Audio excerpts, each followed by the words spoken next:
এই শান্তির সময়ে, আজকে একটা আশা এবং স্বপ্ন পূরণের সময়ে তারা এই সমাজকে, আমাদের দীর্ঘদিনের মোজাইকৃত এই সমাজকে ভাঙতে চায়, টুকরো করতে চায়।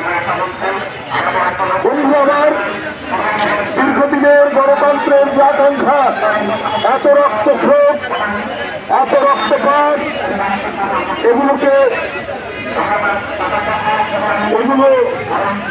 হাই করে যে গণতন্ত্রের বিজয় অর্জিত হয়েছে, সেই বিজয়কে আমাদের সংহত করতে হবে। বন্ধুরা আমার, আমি আপনাদের সামনে বলি, আমরা বাংলাদেশি, কে হিন্দু, কে মুসলমান, কে বৌদ্ধ, কে খ্রিস্টান, এটা কখনো পার্থক্য করেনি। শেখ হাসিনা পার্থক্য করতে কথায় কথায় গৌমান হবে যে সাম্প্রদায়িক শক্তি এটা করছে। তো আপনি যখন এতদিন ক্ষমতা, পাটনা, উখিয়া, কক্সবাজার, বগুড়ায় কেন এত মন্দির ভাঙা হয়েছে, কেন হলো?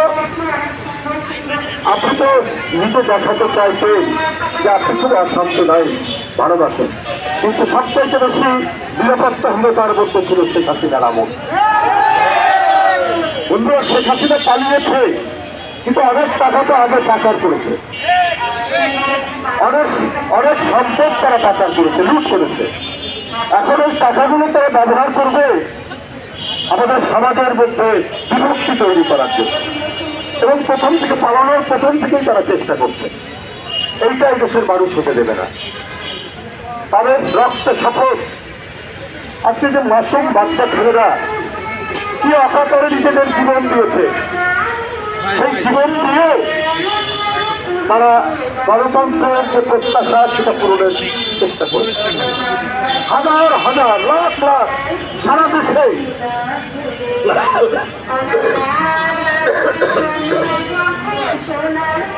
এই যে আপনার এই শিশু বাচ্চারা, এই আলোকবিলাসী কিশোররা, এরা যে অভূতপূর্ব অভ্যুত্থান তৈরি করেছে, এই সোনালী, রূপালী, গোলাপি অভ্যুত্থান, এটা একটি স্বপ্ন পূরণের অভ্যুত্থান।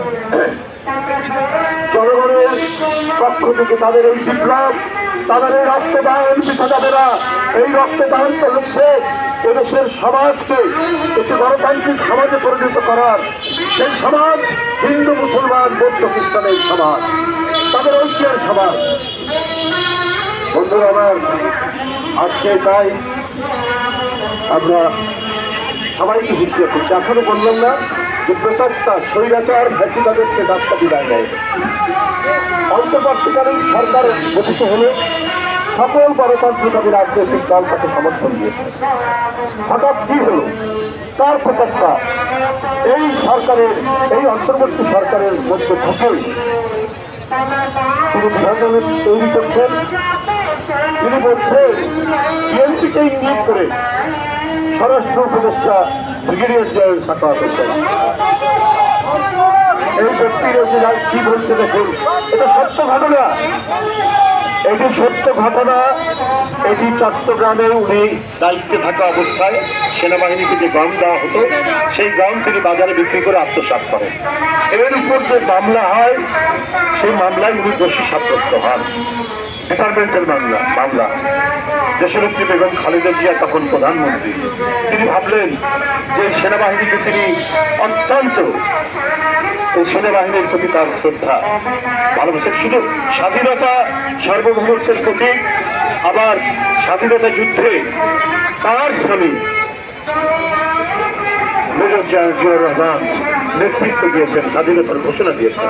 তাই এই প্রতিষ্ঠানটির প্রতি দেশনেত্রী বেগম খালেদা জিয়া দুর্বল। তাই একজন সামরিক ব্যক্তি তিনি যে অন্যায় করেছেন, সেটিকে তিনি ক্ষমা সুন্দর দৃষ্টিতে দেখে